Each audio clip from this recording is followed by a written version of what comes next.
दिल्ली जाना, दिल्ली वहां से चले आना। जब बाबा जी को 12 साल पूरे हुए थे तो माँ वैष्णो देवी ने बाबा जी को दर्शन दिए थे। उस समय माता ने कहा था कि ब्राह्मण आप 12 साल में मेरी गुफा में आते हो, आप किस चीज के लिए आते हो? सोना चांदी हीरे मोती धन दौलत। बाबा जी हाथ जोड़ के बोलते हैं कि माता मैं आपके दरबार में आता हूँ 2 चीजों के लिए, एक तो आपके दर्शनों के लिए, दूसरे आपकी पावन गुफा के जल के लिए। अगर आपने मुझे देना ही है आपकी पावन गुफा का जल मेरे गांव में होना चाहिए, जिसको पीने से नहाने से दुनिया के पार कर दो। तो माता जी ने बाबा जी को कहा कि जब आप खेती बाड़ी करते हो तो आप अपने बैलों को चलाने के लिए हाथ में छड़ी होती है, तो जहाँ जहाँ निशान लगाओगे वहाँ से जल आ जाएगा। तो बाबा जी हाथ जोड़ के बोलते हैं कि माता मेरा तो पहाड़ी एरिया है, मैं जहाँ भी निशान लगाऊंगा वहाँ से जल तो आ जाएगा। पहाड़ों का जल कहीं से भी निकल आया, आपके चरणों का जल मानेगा कौन? मुझे आपके जल की निशानी चाहिए। तो माता ने कहा कि जब अपन पहले 24 घंटे दूध की धारा बनेगी उसके बाद जल की शक्ल में हो जाएगा। तो बाबा जी ने बोला कि माता जल तो मेरे गांव में आ जाएगा, मेरा नहाना धोना भी वहाँ पे हो गया, मेन तो मैं यहाँ पे आपके दर्शनों के लिए आता हूँ। तो आप जैसी कन्या मेरे घर पे होनी चाहिए जिसके मैं सुबह उठ के दर्शन कर सकूँ। हाँ, पर मैं शादी नहीं करूँगा, मैं सदा ब्रह्मचारी रहूंगा। जो कन्या आपसे किसी होनी चाहिए। तो माता जी ने कमल का फूल उठाया, बाबा जी को दे दिया, इस कमल के फूल में तुझे मेरे दर्शन हो जाएंगे। बाबा जी ने शादी का निशान लगाए थे, 5 रुपए बाबा जी को नहाते थे।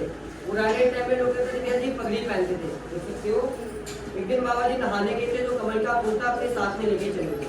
बाबा जी ने सोचा मैं शिव भगवान की पूजा करता हूँ, जो कमल का फूल है शिव भगवान के मंदिर में अर्पण कर दूंगा। जैसे बाबा जी नहा के आते हैं, वस्त्र पहनते हैं, पगड़ी उठाते हैं, उसमें देखते हैं छोटी सी कन्या उनके दरबार की। बाबा जी सोचते हैं मेरा कोई कमल का फूल ले गया, अपनी कन्या मेरी पगड़ी में छोड़ दिया। बाबा जी कन्या उठाते हैं, सारे गांव में पूछते हैं भाई ये जिसकी कन्या है ये कन्या ले लो, इस कन्या का मैं पालन पोषण कैसे करूंगा? क्योंकि बाबा जी अकेले थे, बाबा जी का कोई नहीं था। ठीक है, तो एक बाबा जी की एक चाची थी जिसका नाम दुर्गा था, और बाबा जी कैसे कन्या देखी उन्होंने सारे गाँव में पूछा जिसकी कन्या है ये कन्या ले लो, न मैंने कोई शादी की है, नहीं मेरे घर में कोई गाय है, कोई भैंस, इस कन्या का मैं पालन पोषण कैसे करूँगा? जब पूरे गाँव में पूछा, जब कोई नहीं माना, शाम के समय बाबा जी पीपल की पेड़ की छांव में बैठ गए, कन्या को सुला रहे थे। और उतनी देर में काशवाणी हुई कि ब्राह्मण पहले तुमको अनुदान में मांगता है, मुझे तो नजर में बड़कार है। तो बाबा जी हाथ जोड़ के बोलते कि माँ जब आपने मुझे दर्शन दिए थे तो 5 साल की कन्या के रूप में दर्शन दिए थे, इस कन्या का मैं पालन पोषण कैसे करूंगा? ये मेरे घर में कोई गाय है, जो कोई भैंस है, इस कन्या का पालन पोषण नहीं कर सकता। तो माता जी ने कहा कि ब्राह्मण इस कन्या को अपने सीने से लगा। जैसे बाबा जी ने कन्या को सीने से लगाया, बाबा जी का सीना फट के दूध की धार मारा। ये कन्या जो किसी स्त्री के दूध के साथ नहीं पली हुई है, बाबा जी ने इसको अपने दूध के साथ पाला, तभी इनका रिश्ता और बाबू और बेटी का बना। कोई नहीं है, माता वैष्णो देवी का अवतार है, उसका नाम वैष्णो देवी दरबार की।